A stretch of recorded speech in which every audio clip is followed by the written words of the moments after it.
Chris Gilmer-Hill, welcome to For the Sake of the Argument. I'm so glad to have you here. So great to be here. Absolutely. You're running as a Democratic Socialist for Yes. Michigan's 8th State House seat. Mhm. What does being a Democratic Socialist mean to you and your approach to government? And I'm going to warn you, Mhm. sometimes in some areas, Democratic Socialist scares people, Mhm. right? So tell us about that. Yeah, for sure. I know the ideas can be, very scary. I know that a lot of people, especially somewhere like Michigan, hear socialism and think this, far left crazy ideas. What I believe really is that government should be working for people. I believe in the idea that we should be investing into public good, into things that will actually benefit the public, into public ownership, into public control, things that I think really are popular. And I think in that I'm in the line with a lot of other really, amazing historical figures. People like Martin Luther King called himself a democratic socialist. I mean, here in Detroit, Congressman John Conyers, and then of course folks like Rashida, who's incredible, AOC, Zoran. I think we now have these, really great examples of people who have gone out and won and shown people, here's what democratic socialism can do. We're going to be the ones actually fighting for your community. We're going to be the ones standing up to make sure we get investment into you, into things that you can own, not just into corporations and people that are already wealthy. I mean, that's what I think really makes democratic socialism different, that we can work to actually get working people the things that they deserve.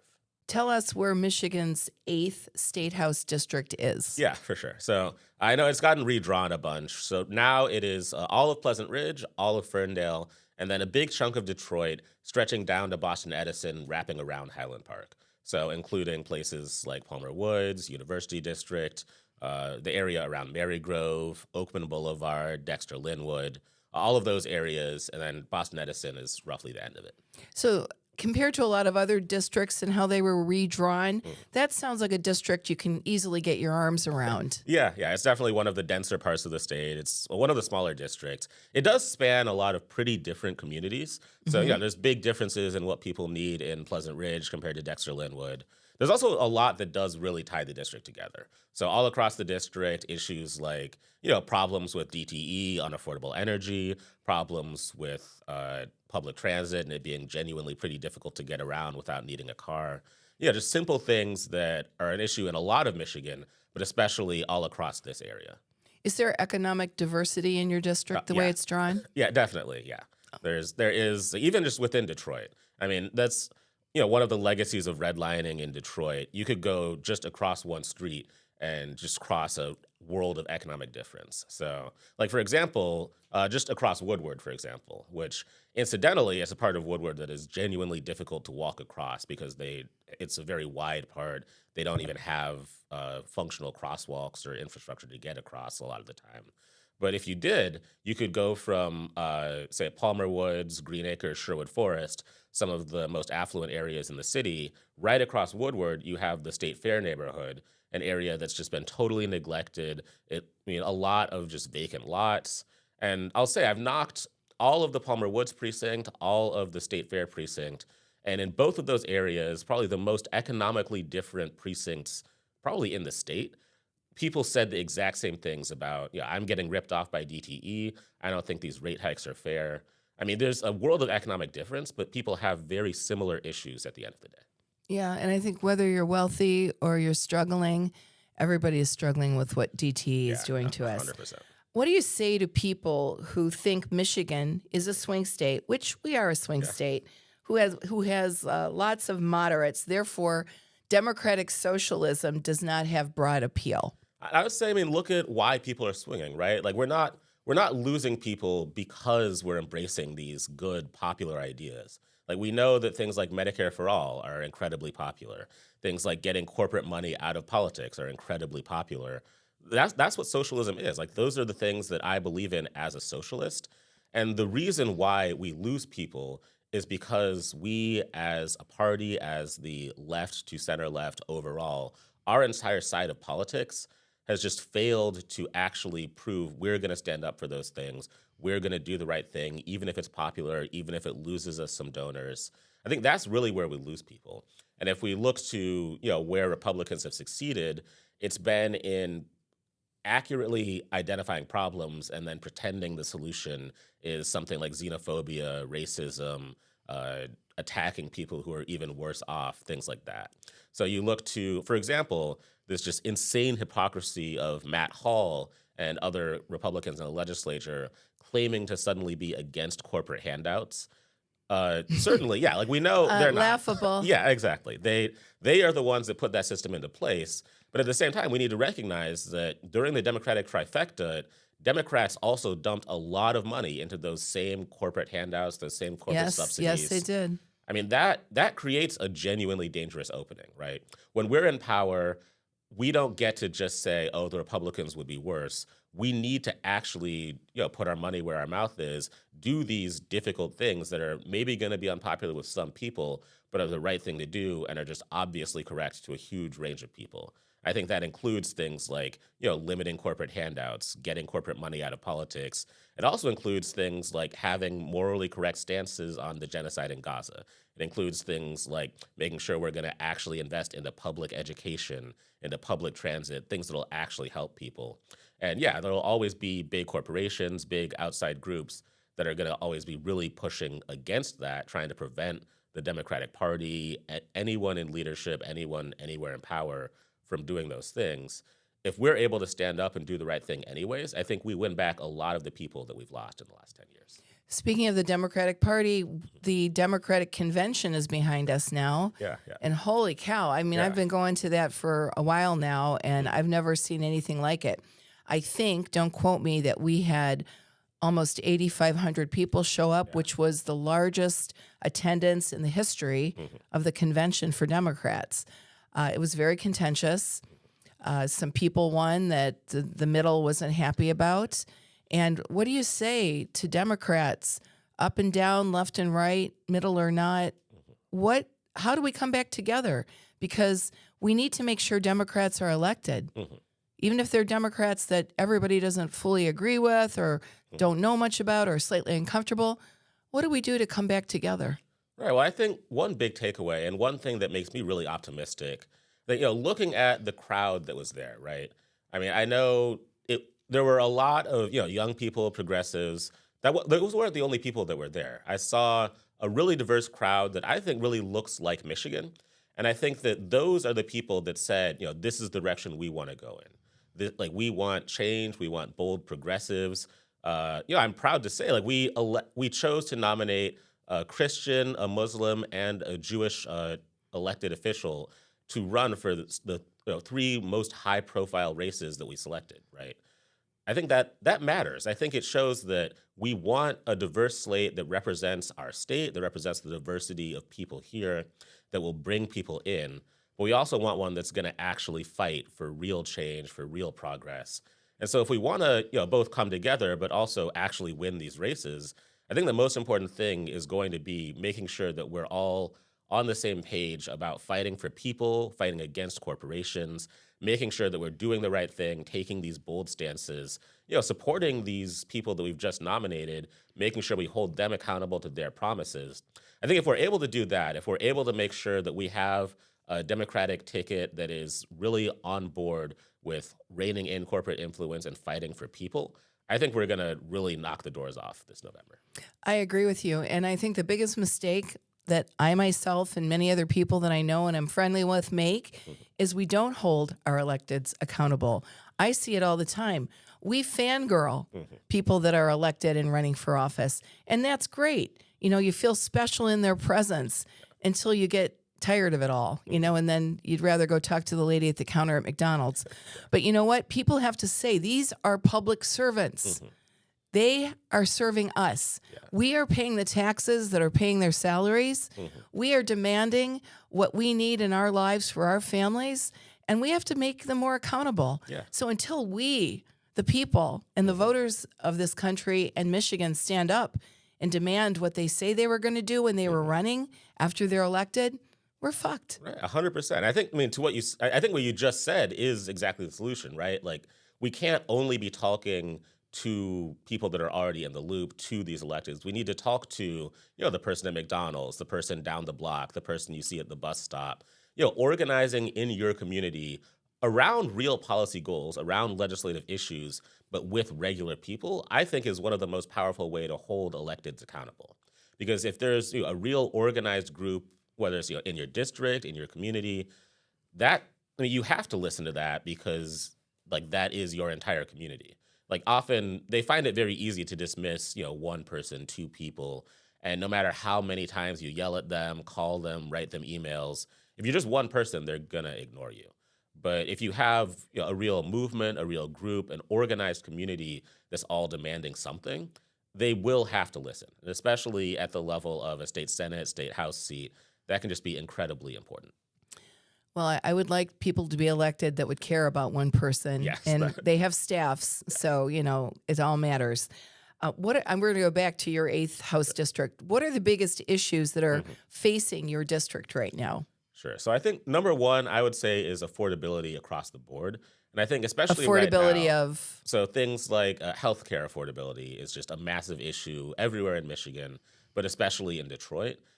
Things like public transit and just access to being able to get around, often without a car. In Detroit, a lot of people don't have a car.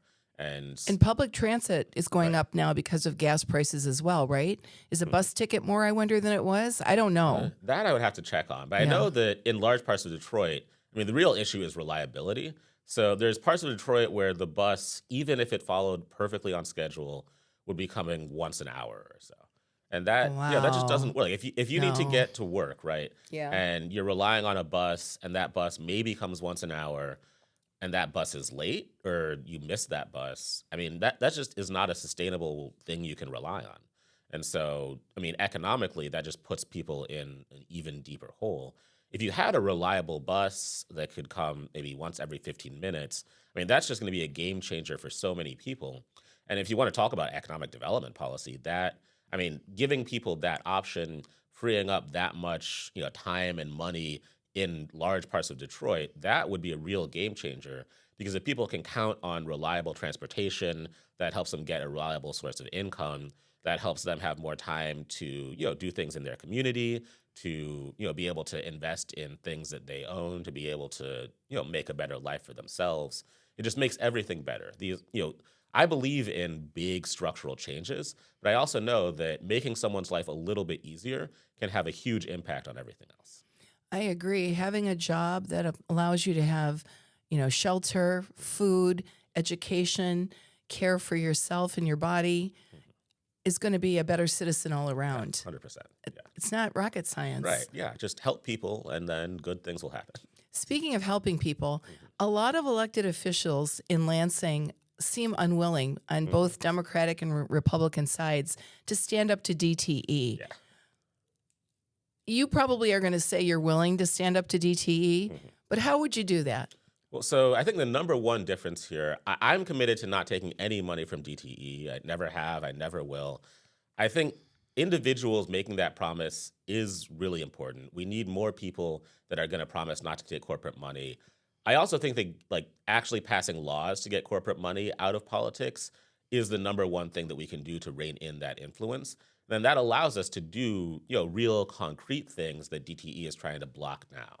So, for example, there was a proposal that died last term, never even got a committee hearing, to increase the reimbursement rate when your power goes out. Right. So right now, when your power goes out, in theory, and if you know where to apply and the right people to ask, you can get a reimbursement from DTE, but that caps out at a very small amount. It's, I believe, Like pennies, quarters, what? between $20 and $30, I believe. Okay. So that's not enough. Like if all the food in your fridge goes bad, that's not going to do anything for you.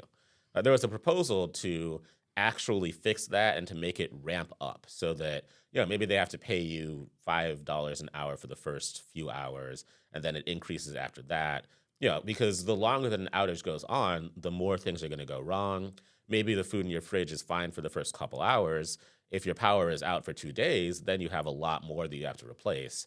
And making sure that DTE is actually responsible for paying that, I think that should be a big priority. Like I know we've had a lot of progress there in terms of reliability. Our power is still amongst the least reliable and most expensive anywhere. In the there's- country? Yeah, like in Michigan, our cost per amount of energy used is higher than a lot of other places. And especially, even right here in Michigan, if you were to compare the cost in Detroit for someone on DTE power to the cost for someone in, say, Lansing or Wyandotte, where they have municipal public power, I mean, their service is cheaper and more reliable. Much more reliable. I know So, Wyandotte. yeah, absolutely. And I mean, I believe in the long run in a public power system across the state. And when I say long run, I don't think that we have to wait that long. I think that's just something that we can and should actually do. But in the interim, I think that real accountability measures, things that will actually make DTE pay up, things that will force DTE to charge large corporate consumers instead of passing rates hikes along to just regular residential people, things that will actually make the system fairer are absolutely a step in that direction towards real public power. I think that that's winnable, and I think that these interim steps are also absolutely critical.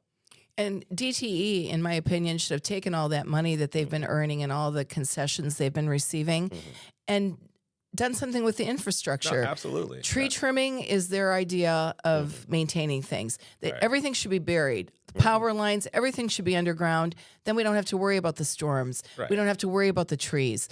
I think that would pay back whatever they invested in a very short period of time. Or not our problem. Yeah. But anyway, all right, let's talk about data centers. Yeah. They are moving at lightning speed in Michigan. What would you do? What can you do, if you're willing to regulate these data centers before it's too late? And I'm afraid it's already too late. I'm always a little optimistic because I actually, my background was in tech. Like my bachelor's degree was in computational neuroscience.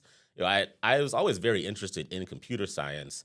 And because I spent so much time studying, machine learning and AI and some really cool things there, I know that, the current hype around ChatGPT and large language models, it's just that. It's a hype bubble. It's a lot of manufactured interest in this technology that, looks impressive, but has very clear limitations and it's certainly not revolutionary enough to justify this insane amount of investment.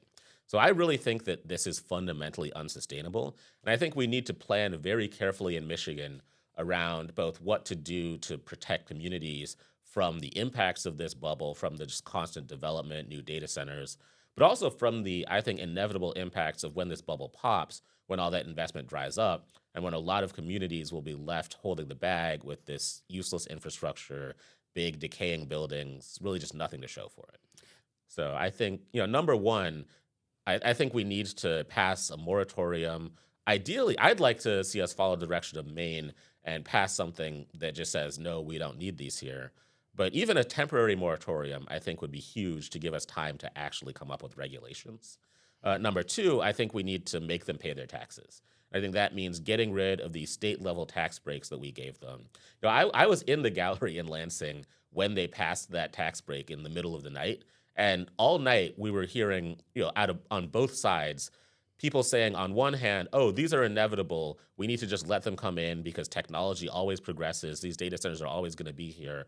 And then that same person would say to you a few minutes later, oh, well, yeah, of course we need to pass tax breaks. These huge projects would never happen without a tax break.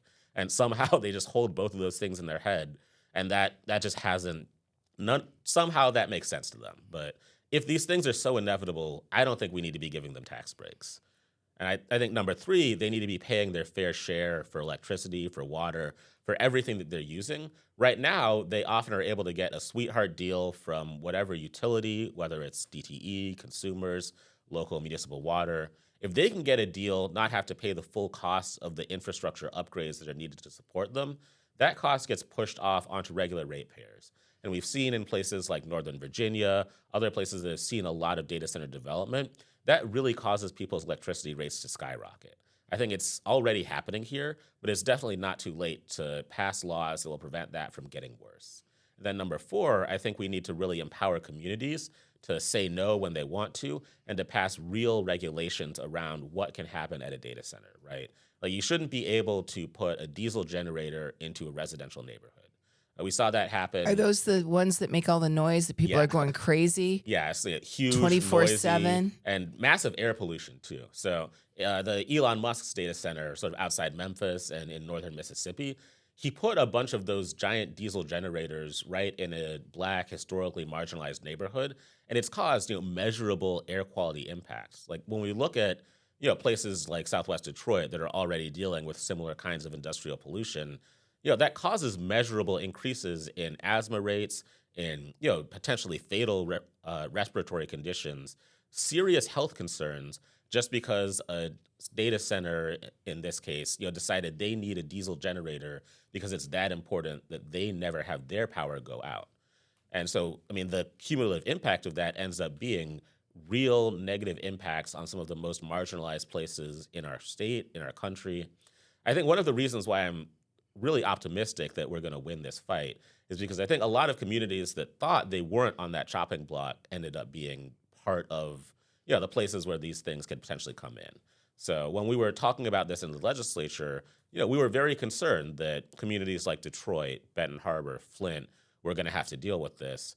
But now they're trying to come into places like Augusta, like Saline Township, like Gaines Township, more rural places, but places that have real economic concerns. Whiter places. Yes, absolutely. Yeah, whiter, wealthier, places that still really don't want this. And I think that's a real opportunity to build solidarity and to pass real legislation.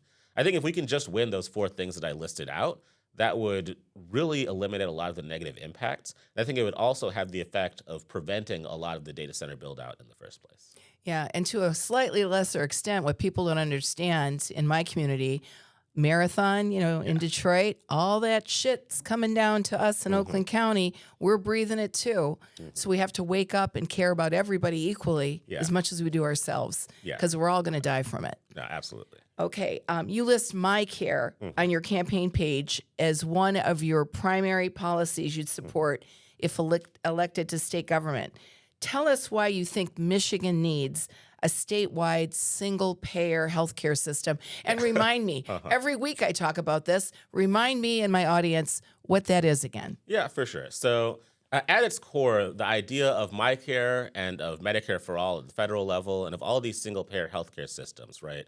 It's that we shouldn't be individually on the hook for paying when we have some huge medical expense, for paying for just basic healthcare, because I believe healthcare should be a human right. So I look to systems that they have elsewhere in Europe, for example, or in Canada, or like was just announced for Mexico, where individual people don't have to rely on just being able to pay out of pocket or having a job that gives them health insurance. They can count on government providing that basic service that when you need healthcare, you're going to get it.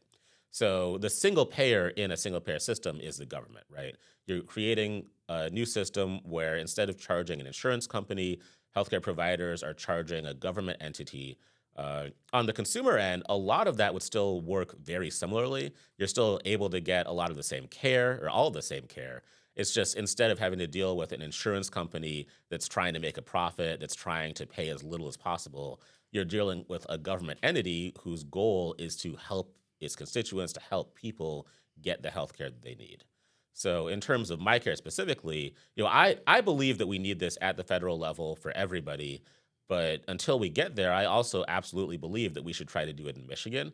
I believe that we can. I believe that, especially with some other interesting federal programs that are proposed, there's real ways to fund it. Especially, I would point to a bill that Ro Khanna introduced at the federal level that would specifically allow for federal funding to go to states that implement a state-level single payer. So if we win that in places like Michigan, places like California with CalCare, we could be implementing this at the state level even before we win full nationwide buy-in, and we potentially be able to fund it if that bill passes with funds from the federal level. I know this is all a long-term vision, but one that I think is absolutely critical, one that we know is incredibly popular, and one that I think absolutely can win in Michigan. Change only comes from planning. Yeah, absolutely. And I think it's imperative that we have something like this happen. So many people I know say it'll never happen. Why do they keep talking about it? It's never going to happen. It can happen. Yeah. And if we don't plan for it, it certainly won't happen. Yeah. So, all right.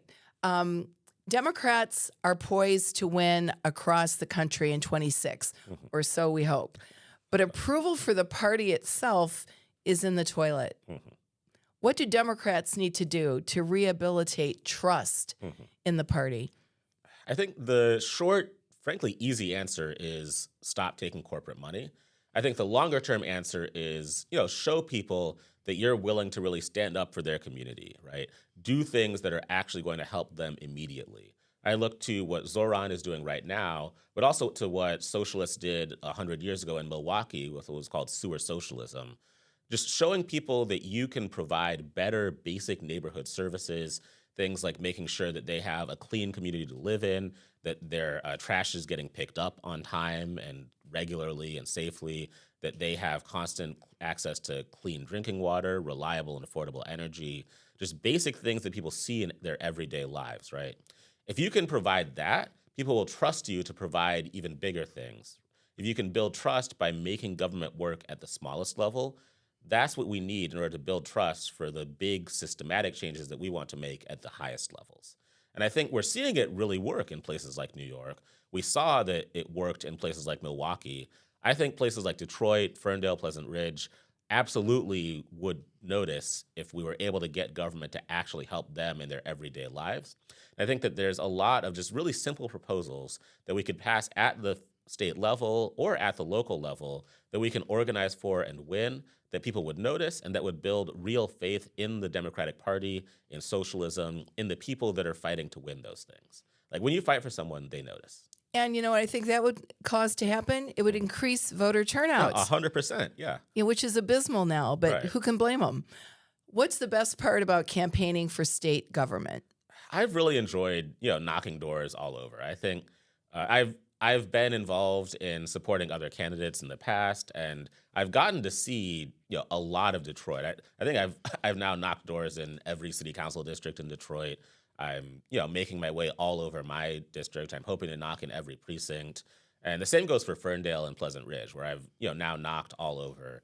Just getting to talk to people, hearing their real concerns, seeing how different parts of our state can be, but how similar the things that people need are all over. That's been really gratifying to me because that tells me, these things that I believe in, I'm on the right track. Like I have the tools to actually help people. The things that I believe in are the things that other people know that they need. And if we work together, we can really win something. That's just been really gratifying to see.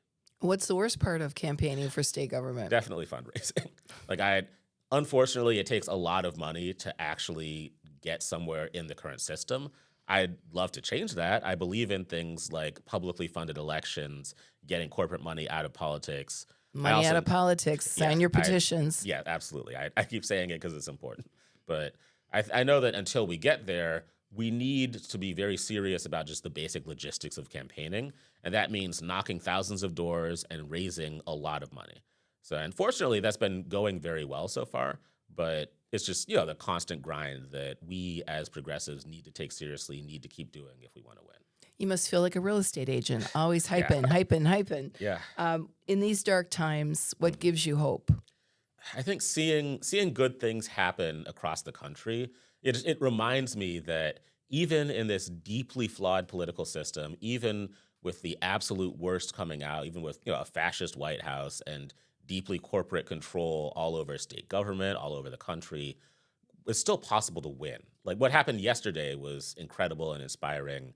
That's something that I would have thought was impossible maybe a year or two ago, and that maybe was impossible a couple years ago. But that's something we can actually win now. We can get people first, progressive candidates elected as our nominees for state office statewide. I can see a person that looks like me be our nominee for Secretary of State for the first time since the 1970s, and I can believe we're actually going to win. I can see people that believe the things that I believe be our nominees for Attorney General, for the boards of Wayne State and of U of M, and all across the board, really great people getting picked. I think that gives me a lot of hope. And then when I look to places like, I mentioned like New York, like some of these other huge wins that we've had, like all over the country, the pastor that's succeeding Jasmine Crockett down in Texas, I think, just really inspiring progressive people that believe the things that I believe, that are willing to say things that shouldn't be difficult. Just seeing that happen gives me a lot of hope that we really can win a better world. Chris Gilmer-Hill, candidate for House District number 8. Yes. Thanks for being on For the Sake of the Argument. Thank you for having me. This was Absolutely. so great.